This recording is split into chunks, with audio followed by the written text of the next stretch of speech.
The Book of Genesis Part 69. The Book of Genesis Part 69. James Gunn. The Divided Household Chapter 35:21-37:2.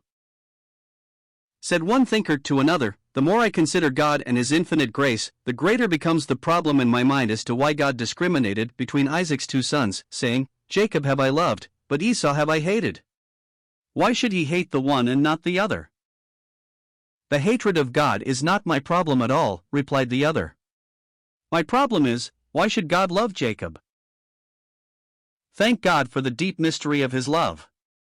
When men merited only His hatred, He loved them and gave His only begotten Son for them.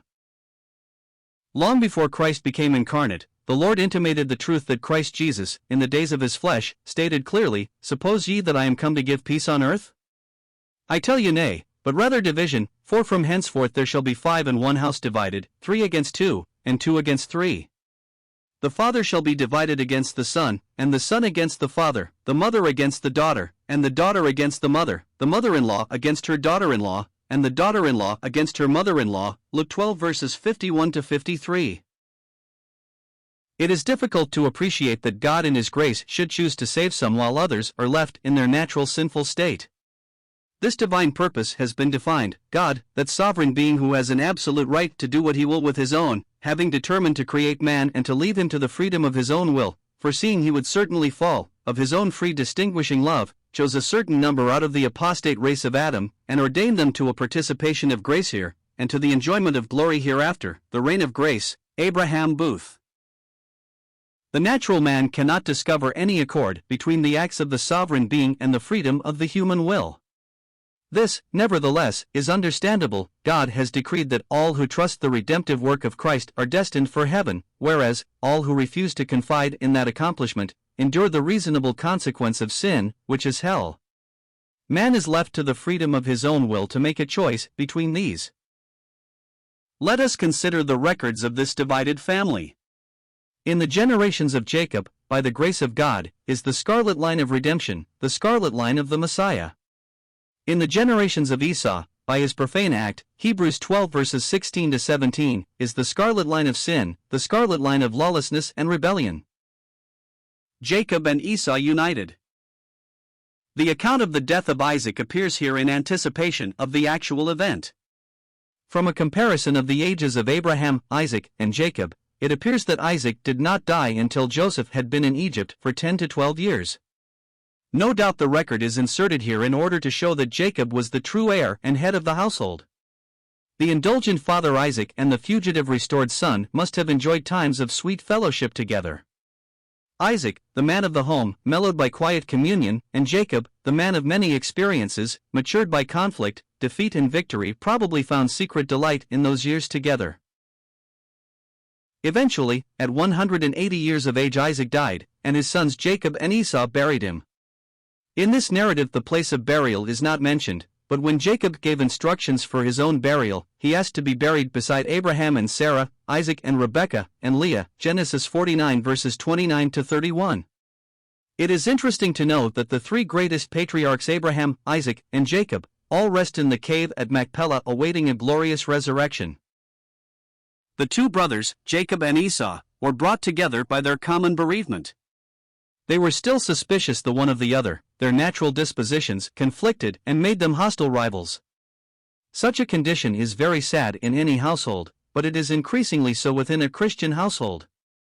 Men, natural brothers and professing Christians, have been known to act toward each other as if they were without even natural affection. A scathing rebuke to all such may be found in chapter 2 of John's first epistle. Jacob and Esau separated. To see 2 brothers permanently part company is tragic, and we might well inquire into the reasons why. Probably there were certain natural qualities as well as some spiritual influences which contributed to this matter. Of course, it can be argued that wealth alone caused the division between them. Esau took his wives, and his sons, and his daughters, and all persons of his house, and his cattle, and all his beasts, and all his substance, which he had got in the land of Canaan, and went into the country from the face of his brother Jacob. For their riches were more than that they might dwell together. Genesis 36 verses 6-7. Notwithstanding, the great contrast drawn between these two brothers in the Epistle to the Hebrews convinces one that there are causes deeper than material riches. In a general review of Esau's life, there are many commendable features, but an analysis of deeper characteristics reveals Esau as a neglectful person, for he despised his birthright, Genesis 25 verses 29 to 34, disrespectful, he married a daughter of a Hittite and grieved his parents, Genesis 26 verses 34 to 35, changeable, later he sought the blessing with tears, Genesis 27 verse 34, compromising, the second time he married, he took a kinswoman, an Ishmaelite, in order to win the favor of his father, Gen 28, 9. To these traits we might add that he was revengeful, he determined to slay Jacob, Genesis 29 verse 41, 33:1.